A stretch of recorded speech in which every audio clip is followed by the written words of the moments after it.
Now that I'm 75, the only person I can recall is her. She carved out her own role, in my opinion. When the royal guard raided Camilla's private estate, they didn't knock or make an announcement.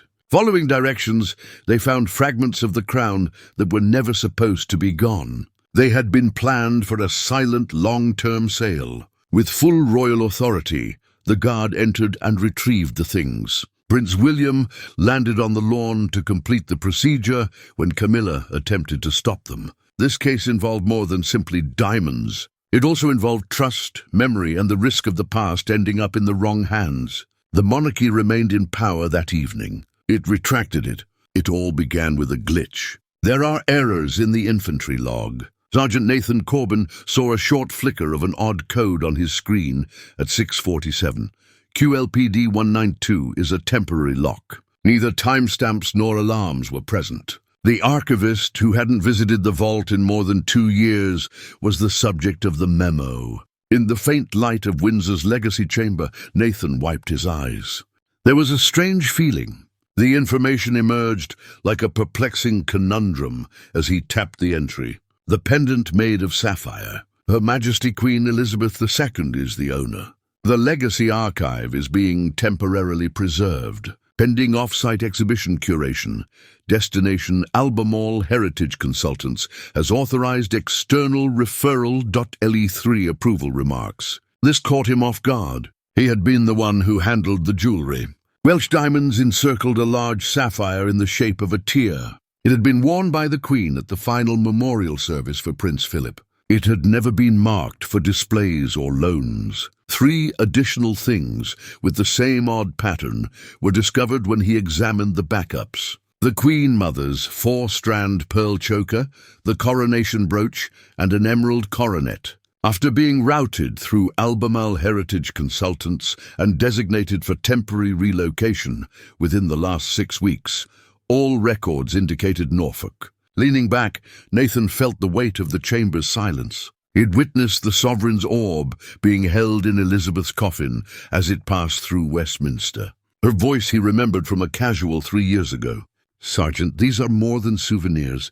They are narratives. They are not my property. They are part of whatever follows. Why, therefore, were her belongings headed to Albemarle?" Getting up, he looked in case 17, which is where the brooch should have been. The stained glass was letting in morning light, which made the vacant stands stand out. He discovered the record from 3 years ago when he opened the old paper ledger they still used for backups. It was manually inked. Signature EIIR. He clenched his jaw. Shadows didn't usually make Nathan jump, but this time it did. If the Queen's personal jewels vanished, it was no easy feat.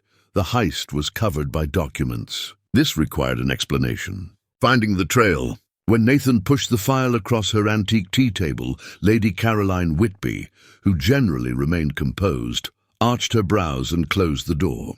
On the second floor of the Royal Archives, they were in a dusty reading room where sunshine was filtering through leather books and ancient aches. Nathan had timed it well.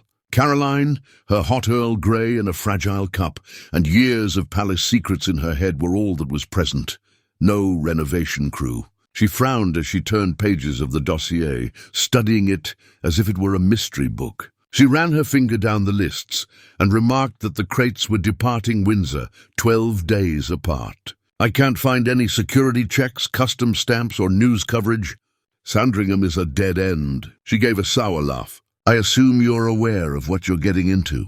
"I'm not the cause of difficulty," Nathan said. "I'm outlining it in detail." "The Albemarle Code," he indicated. "That authorization is no longer valid. After Elizabeth died, we set it aside. It was brought back to life without the right authorization." Caroline's expression was serious as she sat back in her chair. "Is Camilla smuggling stuff out, in your opinion?" "I believe that royal treasures that were not authorized to leave are connected to Camilla's properties." There was a heavy hush. Then she unlocked a drawer and produced a thin folder made of black leather. "Someone you ought to speak with." She handed him a name and a simple business card. "Metropolitan Police Heritage Unit Inspector Roel Chidari." "Talk about me," she murmured softly. "And Nathan, watch out. Those in positions of authority dislike loose ends." A thick wool coat, no badge, and piercing eyes were all that Inspector Royal Chidari saw when he met Nathan at a back door to Scotland Yard. Missing merchandise, phony shipping documents, and a company that isn't on any approved. We looked into something similar 2 years ago, with Balmoral items showing up in Geneva sales, but it led nowhere. No charges, just a quiet dismissal from the palace. They brushed us off. Nathan's voice became serious. Not this time. We won't be dismissed. Chidari studied the printouts Nathan handed him, paying close attention. They spent the next hour comparing Windsor's exit codes against off-site shipments. "You have enough for a search warrant," said Chidari, "but if it gets complicated and political, be ready to pull back." Nathan tucked the folder into his coat and got up. "Then I'll inform you." Crates marked household keepsakes had been sent to Norfolk estate clearances, Camilla's private operation, away from Crown oversight, through service doors with plain-closed movers. One name appeared on every form: L.R. Meredith, a logistics expert who had worked for high-end collectors in Monaco and Dubai. Colonel James Stretton briefed the prince, examining a folder in a plain conference room at Clarence House. "Are you sure about the origin of these items? Keep it from escalating." He left with more than just documents. He had evidence that royal items were being taken from Windsor into private hands, and that if nothing was done, they would vanish forever into the black market art scene. Nathan nodded and acknowledged that Queen Elizabeth had fastened the pendant coronet. Nathan said, "They were shipped out using fake documents by a contractor with a bad reputation," in response to Stretton's question about if they were at the Norfolk site. "And brooch with no plans for handover." Prince William arrived at that moment and surveyed the situation. "Sergeant Corbin, is there an urgent matter for you?" Nathan gave him the folder while remaining still while William looked it over. "This is theft," William replied, "but it's actually eraser." William asked Stretton how soon they could have it back. "The items," Stretton replied, 12 hours off books. William retorted resolutely, "No badges, no mess." "We keep this quiet," he told Nathan. "This is about trust," he added as William left. "We're done if we lose that." As the gravity of the situation set in, Stretton informed Nathan that he was off patrol. "This is the real deal." Nathan accepted the folder, understanding that coming back here could put his job in jeopardy the next time, but he was determined. The raid starts. The aircraft hangar at Northull appeared to be a routine building, a weathered structure behind antiquated radar equipment.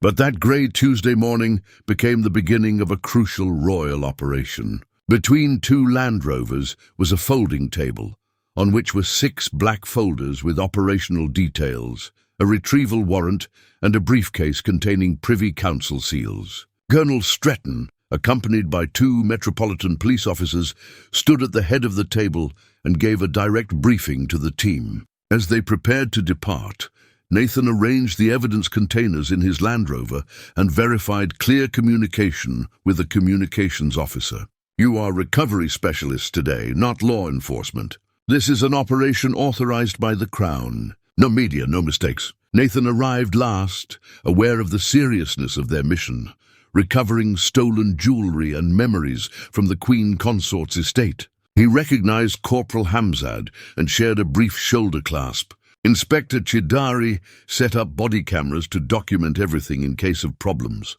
Stretton held up his hand to signal the convoy to move.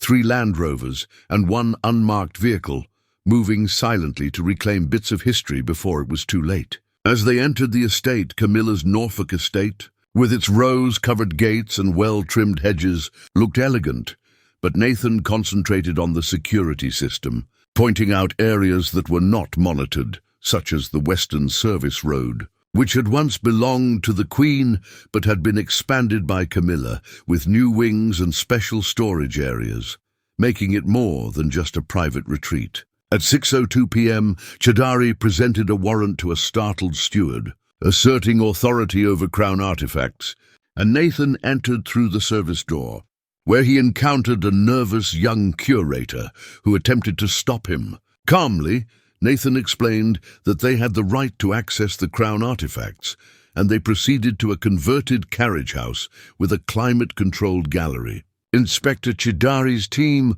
went to the main entrance, while Nathan's group went to the staff entrance where the old codes were still functional. The Queen's sapphire pendant and coronation brooch were displayed like treasures in a private museum after Nathan entered the code and the heavy door opened, revealing that they were not only preserving history but also getting it ready for sale. The vault felt colder than the hallway outside, but once Nathan entered, he saw what Camilla had created.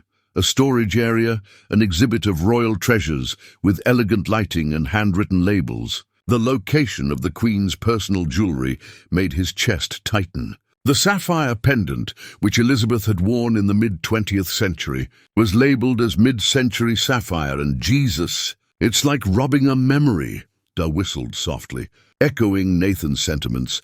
To his right was the emerald coronet, and to his left the coronation brooch. Beautiful reminders of their value, now recontextualized and stolen. As Nathan documented each piece, L.R. Meredith, a heritage preservation specialist, entered, saying the items were being reviewed by the Queen Consort. Nathan responded by presenting a retrieval warrant issued by the Crown.